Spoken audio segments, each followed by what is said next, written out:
Hi guys, Peter here from Discovery Adventures and Caravanning. Today I want to talk about the Truma Aventa compact air conditioning unit and some maintenance that needs to be done on a regular basis. Let me know in the comments, did you know there was a filter that needed replacing or cleaning? Have you done this yourself? Have you ever done it? Have you ever replaced the filters and this is something new that you weren't aware of? The filters are actually located here on the side, and they're just a very fine honeycomb plastic. They're quite fragile, so you need to be careful with them. I was having a look around on other channels and I couldn't actually see anything that explained how to remove them. I did have a look in the manual, but it was not really that clear. But basically it's just a case of put your fingers here, just push gently back on the filter medium and just give it a gentle tug, and then go to the other end and do the same and work them out. And they're actually located on these locks there, and also they sort of slide in on this ridge. So that's the actual locating point. So there's 4 of them there, so they're actually quite simple to do. And I must admit I was quite worried in case I broke anything, not actually seeing one off in the past, but they are very, very simple to do.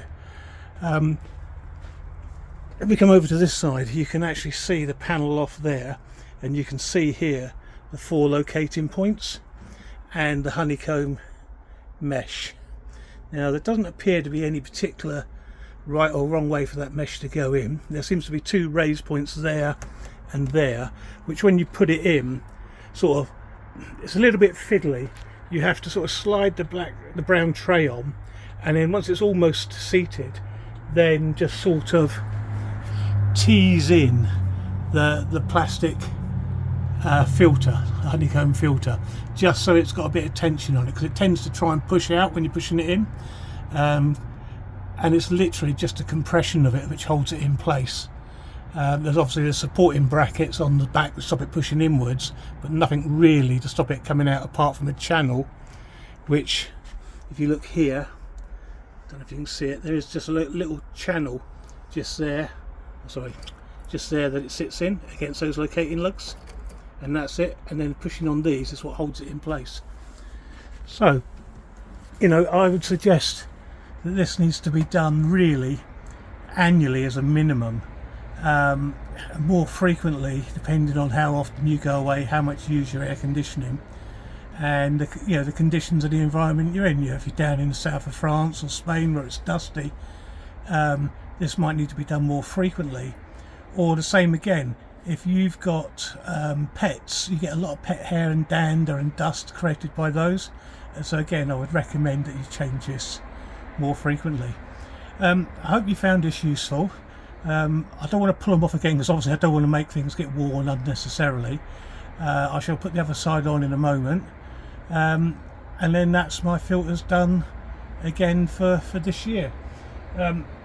What I did do is, just coming back to the filters, is unfortunately I've got an air compressor, so when I took them off I sort of gave them a gentle blow through backwards to remove some of the heavy dust, and then I literally just put them in a sink full of water with some biological soap liquid in, clothes washing soap liquid, and just rinse them off gently. You've got to be very careful, don't be too vigorous, because especially when they've got the water in them, they're quite heavy and they could snap, so just be careful.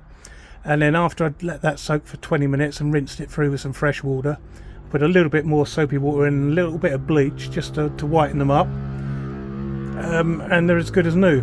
I will actually purchase from Truma a spare set of filters just in case I should ever break one whilst working on it.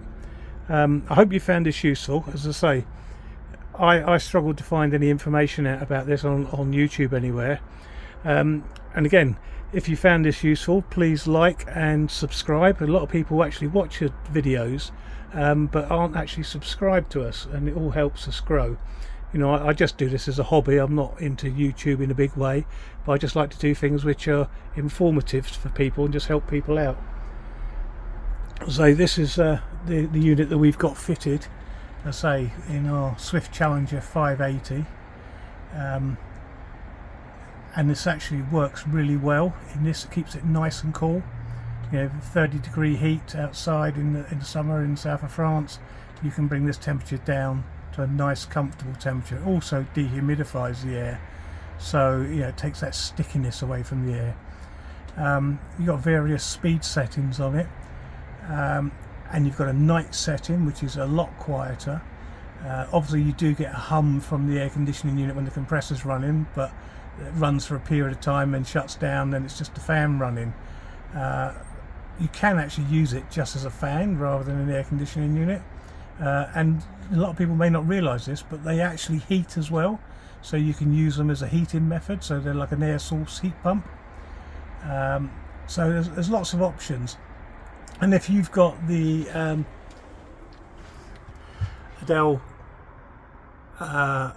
heating system, wet heating system, you've actually got a function on there when the air conditioning is installed, so you can actually operate the air conditioning unit from that to maintain the perfect temperature. So if the heating comes on, it gets a bit too warm, the air conditioning cuts on.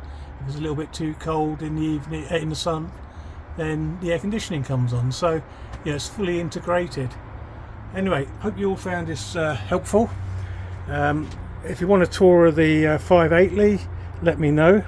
I've also, actually thinking about it, going on to the Dometic fridge, I've now made some of these little covers because I was getting really annoyed with accidentally changing the temperatures on them every time you lean on it, and that's really made a big difference. There's no accidentally changing the settings, because you could ruin all your food. Anyway, I'll do a separate video on that at a later date.